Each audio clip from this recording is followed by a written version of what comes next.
La Bible dit dans Ésaïe chapitre 58 et le verset 1, « Crie à plein gosier, ne te retiens pas, élève ta voix comme une trompette et annonce à mon peuple ses iniquités, à la maison de Jacob ses péchés. » Prions. Merci Seigneur pour la vérité. Aide-nous à comprendre et mettre en pratique. Merci que tu es miséricordieux, que ton nom soit glorifié et que ta volonté se fasse. Dans ton nom, je te prie, Jésus. Amen. Donc, un message qu'il faut donner. Un message de Dieu qu'il faut donner aux gens. Il faut le publier, il faut l'annoncer. Non, plus que ça. Il faut que ta voix élève ta voix comme une trompette. Il faut crier à plein gosier.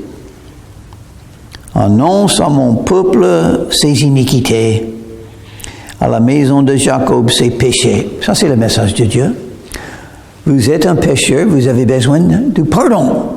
Vous avez besoin d'un changement. Parce que la repentance veut dire venir à Jésus et commencer à le suivre, donc la vie sera changée. Si on n'a pas de changement, on n'est pas venu à Jésus, on n'est pas converti. Et les peuples de Dieu peuvent s'éloigner facilement de Dieu parce qu'ils sont toujours des pécheurs. Alors, avant de venir à Jésus, il faut connaître, comprendre qu'on a besoin de Jésus. Et qu'est-ce que c'est le besoin? Le fait que nous avons fait le mal, la méchanceté, les péchés. Dieu est saint, nous sommes des pécheurs. Ça, c'est l'œuvre du Saint-Esprit pour convaincre qu'on est pécheur, qui a besoin du pardon. C'est le besoin spirituel, les besoins spirituels. Recevoir le pardon, et le résultat, un changement de vie, la repentance. Donc il faut connaître ça, il faut le dire.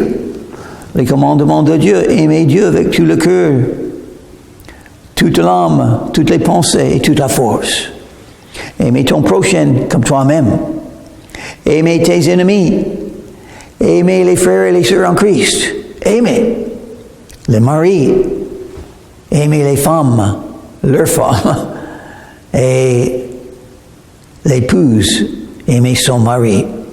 Ça, c'est le commandement de Dieu. L'amour. Mais il y a tant de haine, tant de violence, tant de pornographie, tant d'adultère, tant d'infidélité, de péché, l'orgueil, l'amertume, les divisions, les disputes, le péché. Centré sur soi, le péché. Je veux ce que je veux et je le veux maintenant. La chair, c'est le péché. Donc, il faut annoncer aux gens que Dieu est saint et vous êtes des pécheurs. Vous avez besoin de la repentance. Vous avez besoin d'un changement de vie. Vous avez besoin de venir à Jésus et de dire, c'est vrai, j'ai péché, pardonne-moi. Tous les jours, ils me cherchent. Ils veulent connaître mes voies. Ils disent, les croyants disent ça toujours, bien sûr, comme une nation qui aurait pratiqué la justice et n'aurait pas abandonné la loi de son Dieu. Voilà le problème. Dieu a donné les commandements, il a donné la vérité, il a donné la voie qu'il faut vivre, qu'il faut suivre par foi en Jésus. Mais les croyants ne sont pas en train de l'obéir. Leur vie n'est pas en ligne avec la parole de Dieu. Donc ils disent toujours, oui, nous voulons servir Dieu, mais Dieu voit. Une vie comme ça, veut me servir, c'est pas vrai. Vous ne voulez pas me servir, vous le dites, mais vous ne faites pas. Vous ne faites pas. Il me demande des arrêts de justice, il désire l'approche de Dieu. Que nous sert de jeûner si tu ne le vois pas? Oh, ils font des jeûnes. Ils font des jeûnes. Ces gens qui vivent dans le péché, mais qui disent qu'ils veulent servir Dieu, ils font des jeûnes. Et qu'est-ce que c'est un jeûne pour ces gens-là? Une cérémonie, c'est tout. Une cérémonie où on donne l'apparence qu'on souffre. Qu'est-ce que c'est le vrai jeûne? Il va le dire. Ça, c'est pas le jeûne. Vous croyez ne pas manger et avoir le visage défiguré, c'est le jeûne? Oh non, c'est pas le jeûne. De mortifier notre âme, voilà. C'est-à-dire d'avoir l'apparence d'être triste. Si tu n'y as point égard, voici le jour de votre jeûne. Vous vous livrez à vos penchants et vous traitez durement tous vos mercenaires. Voici, vous jeûnez pour disputer et vous querellez. Les divisions parmi les croyants. Ça se manifeste. Si les croyants marchent selon la chair, ils vont avoir les disputes et les divisions. Ça, c'est le résultat. Voici le jour de votre jeûne. Verset 4. Voici, vous jeûnez pour disputer et vous querellez, pour frapper méchamment du poing. Vous ne jeûnez pas comme le veut ce jour, pour que votre voix soit entendue en haut. Est-ce là le jeûne auquel je prends plaisir? Pas le jeûne qui est une cérémonie. C'est pas le vrai jeûne. Qu'est-ce que c'est le vrai jeûne? Parce que le jeûne doit être, il y a des choses que je laisse à côté, m'arrête de faire, afin de m'approcher plus près de Dieu, me donner plus à Dieu, et pas à des autres choses de la vie présente. Est-ce là le jeûne auquel je prends plaisir? Un jour où l'homme humilie son âme, courber la tête comme un jonc, et se coucher sur le sac et la cendre, leur cérémonie, changer de vêtements.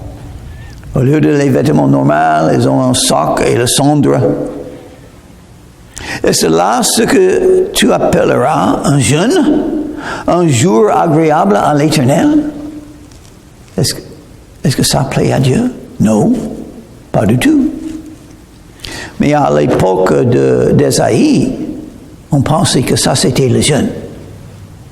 On ne mange pas, on change de vêtements, on n'a pas des vêtements qui sont normaux, on a des sacs et le cendre. Et le visage changé, comme si on est triste. Et on pense que Dieu voit ça. C'est pas le jeûne, c'est une cérémonie. Moi, personnellement, je n'aime pas les cérémonies dans les réunions dans les églises.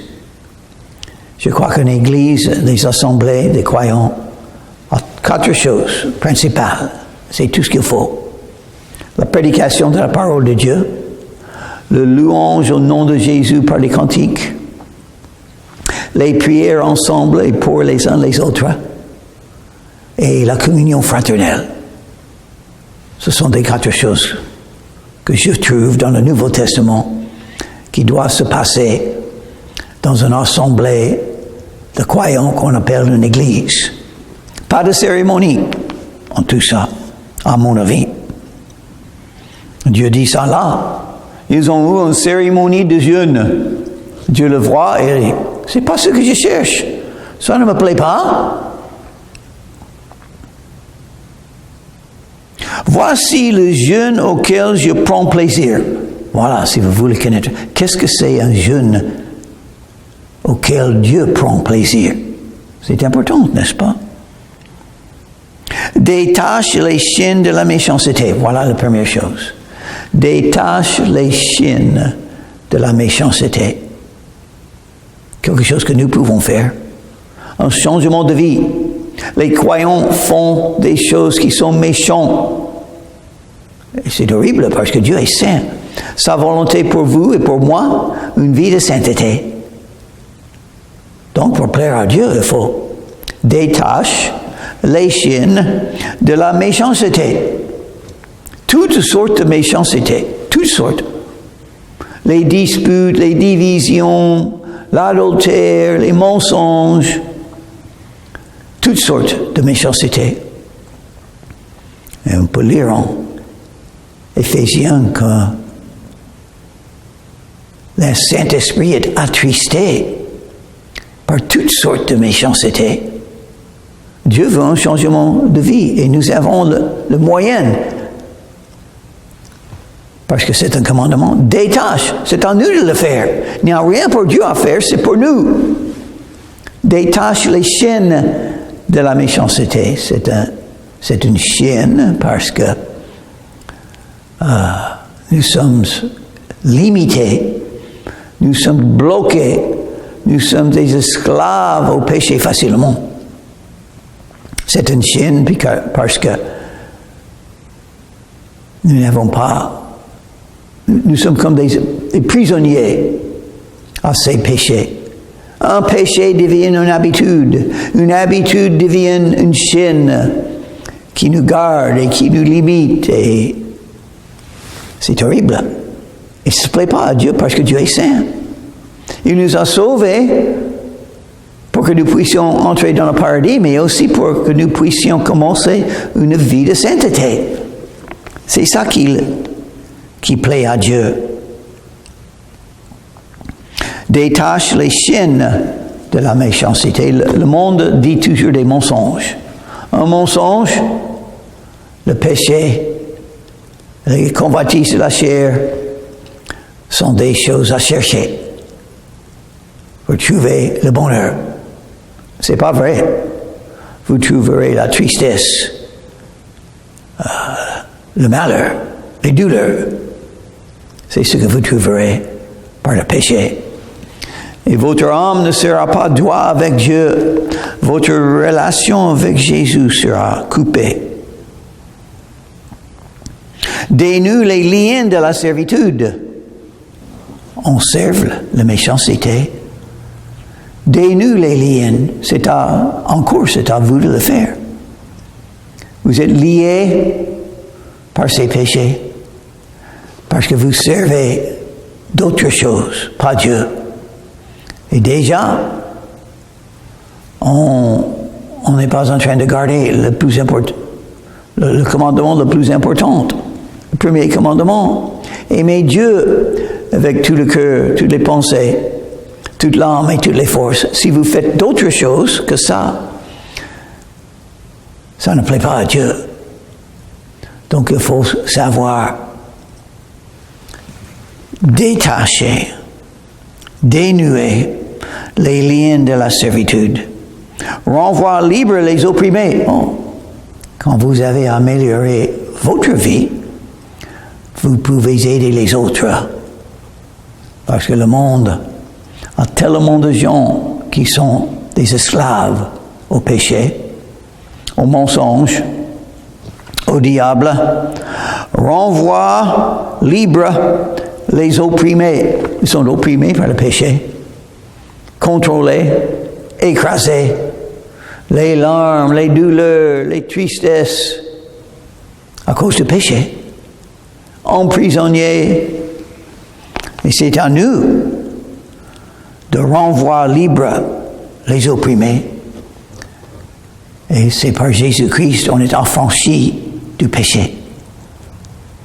Quand on vient à Jésus, Il donne la liberté, la meilleure qui existe.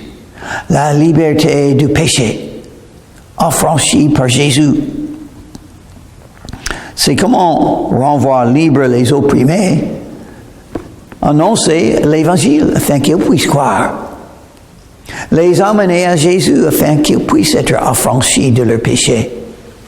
Et une nouvelle vie, pas une vie sur la loi, mais une vie sur la grâce, basée sur la miséricorde et l'amour de Dieu. Renvoie libre les opprimés et que l'on rompe toute espèce de joug, toute espèce. On rompt toute espèce de joug. Si on a un joug, c'est un fardeau. C'est quelque chose qui nous limite. On ne peut pas aller à gauche ou à droite. On ne peut pas servir Dieu avec ses jougs, avec ses fardeaux. Mais on peut rompre toute espèce de joug, c'est-à-dire des liens. Il y a des liens qui mettent ces jougs sur les épaules. C'est bien de connaître Jésus, de connaître qu'on est pardonné, et maintenant Jésus est le bon berger. Il a toute puissance, tout pouvoir. On peut se confier en lui, on peut marcher avec lui, et on peut avoir la victoire sur le diable, le monde et la chair, parfois en Jésus. C'est beaucoup mieux que se confier en soi-même.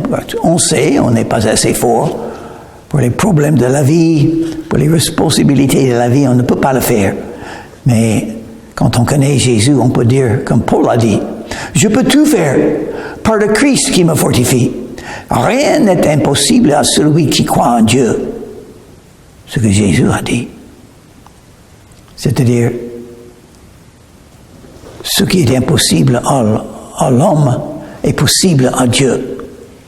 Rien n'est impossible à Dieu. Donc, le joug des péchés, c'est bien de penser, j'ai plus de péché. Je suis entièrement pardonné, purifié. Ah, c'est bien ça. Toutes les choses que j'ai faites sont plus là, simplement parce que Jésus dit, je te pardonne. C'est disparu, tous mes péchés. Et maintenant, je peux me confier en Jésus pour tout ce qui m'arrive, et il va me donner la victoire. Partage ton pain avec celui qui a faim. Oui, on peut le faire littéralement. Il faut aider les autres. Une raison qu'on est sur la terre, servir Dieu et aider les autres. Vous allez avoir des rendez-vous, pas le hasard. Les rendez-vous faits par Dieu. Vous allez rencontrer des gens, voir les gens qui ont besoin de l'aide. Et vous allez pouvoir les aider. Dans le nom de Christ. Pour la gloire de Dieu. C'est pourquoi le faire. Afin qu'au jugement, on dira, regarde ce que Jésus a fait pour aider quelqu'un par toi. Le mariage, je crois que le mariage, c'est pour ça. C'est pour aider un autre. Mais on peut aider un autre sans être marié avec eux, n'est-ce pas? Si on voit un besoin, on peut aider.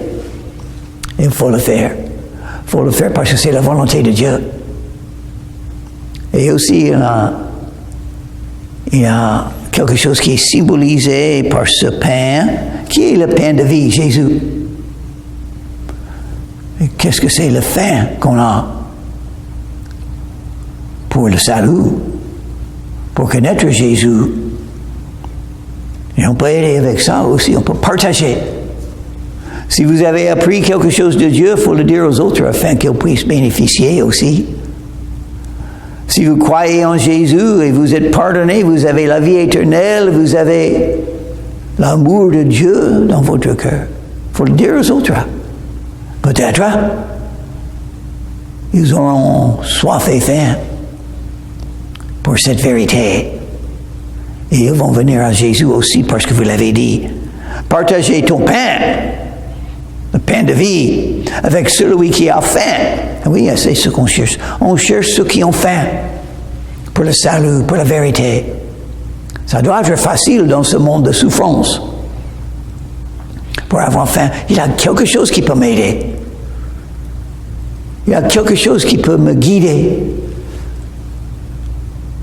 Il y a quelque chose qui peut me délivrer des souffrances de la vie. Oui, il y a quelqu'un qui peut vous sauver, Jésus.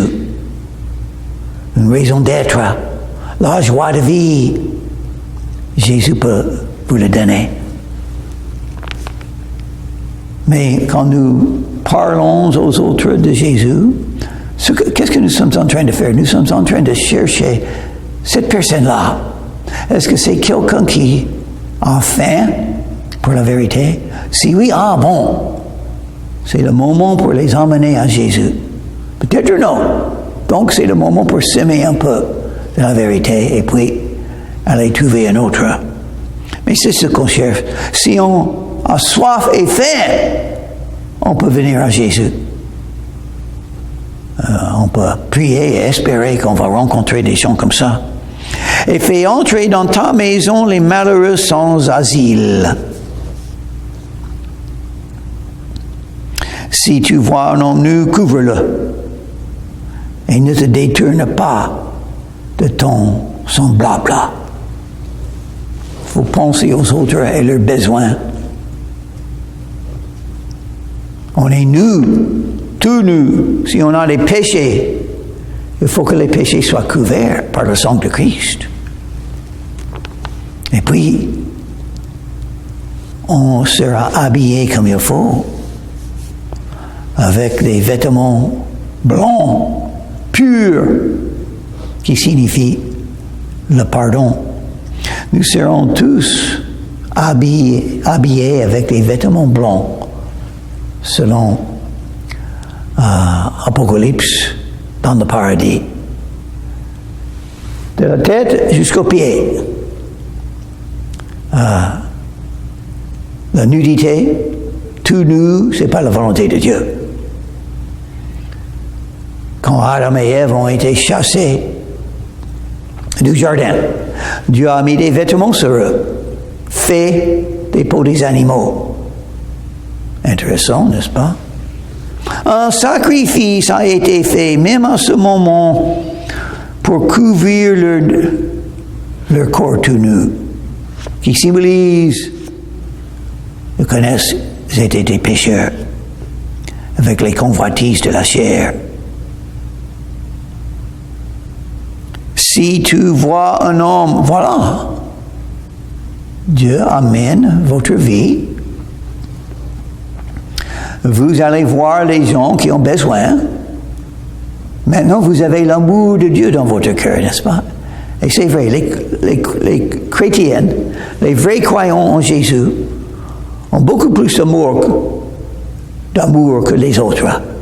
Parce que nous avons l'amour de Dieu en nous. Il faut aider les autres quand on peut. Et la meilleure chose qu'on peut faire pour eux, annoncer l'évangile. Parce qu'il faut penser, c'est une personne qui a un âme. Ils vont vivre quelque part après la vie. Il n'y a que deux endroits, le paradis et l'enfer. Et cette personne sera un des deux endroits, éternellement. Peut-être je peux aider à trouver le salut parfois en Jésus. Je vais essayer. C'est leur choix, oui. Mais je vais essayer. Verset 8. Alors la lumière poindra comme l'aurore, et ta guérison germera promptement. Ta justice marchera devant toi, et la gloire de l'Éternel t'accompagnera. Et verset 8 a commencé avec le mot « Alors, si tu as un jeûne comme ça, où tu as fait quoi? Tu as détaché les chaînes de ta méchanceté. Tu as dénoué les liens de la servitude. Tu as renvoyé libres les opprimés. Tu as rompu toute espèce de joug. Et tu as partagé ton pain avec celui qui a faim. Tu as fait entrer dans ta maison les malheureux sans asile. Et si tu vois un homme nu, tu le couvres.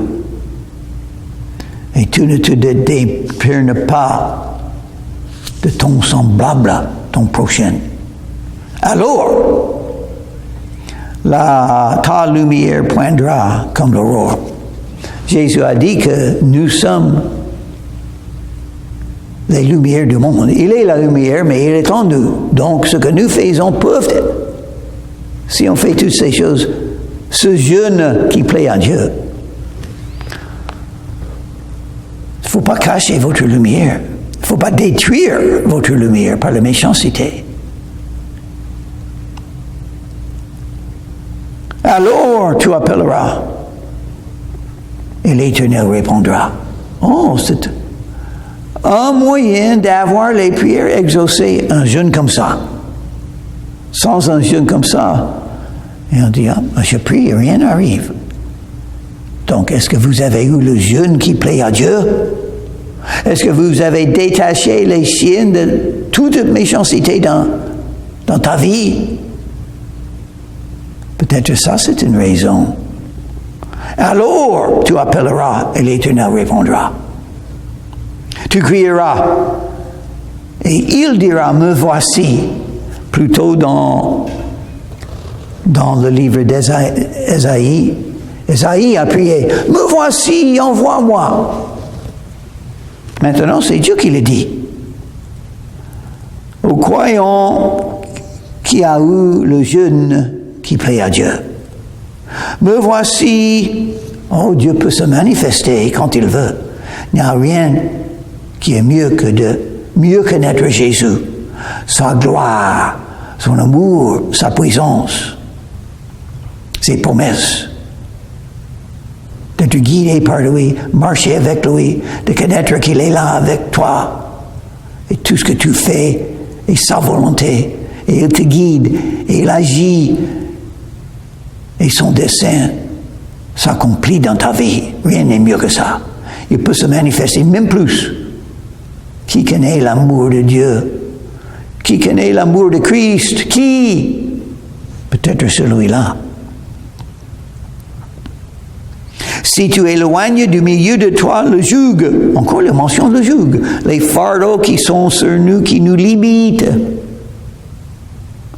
on peut les éloigner du milieu de nous. Il nous a donné le pouvoir de le faire. S'il y a quelque chose dans votre vie qui vous limite d'être plus près de Jésus, il faut l'ôter de votre vie.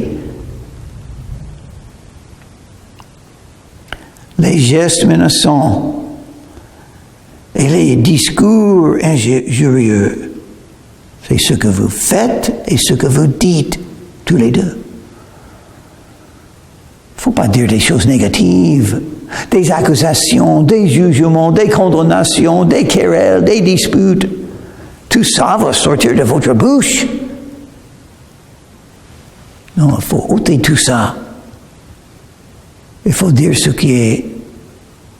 Il faut penser et dire ce qui est vrai, ce qui est honorable, ce qui est juste, ce qui est pur, ce qui est aimable, ce qui est digne d'approbation, tout ce qui est vertueux et qui mérite la louange.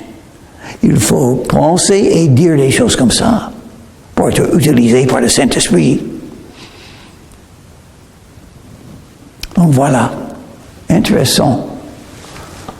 Dieu nous manifeste la vérité, qu'il nous donne la capacité d'avoir un jeûne qui le plaît. Prions. Merci Seigneur Jésus, tu nous donnes toutes les informations qu'il nous faut pour vivre pour toi. Pardonne-nous, aide-nous à mieux comprendre et mettre en pratique ce que tu nous as enseigné. Dans ton nom, je te prie, Jésus. Amen.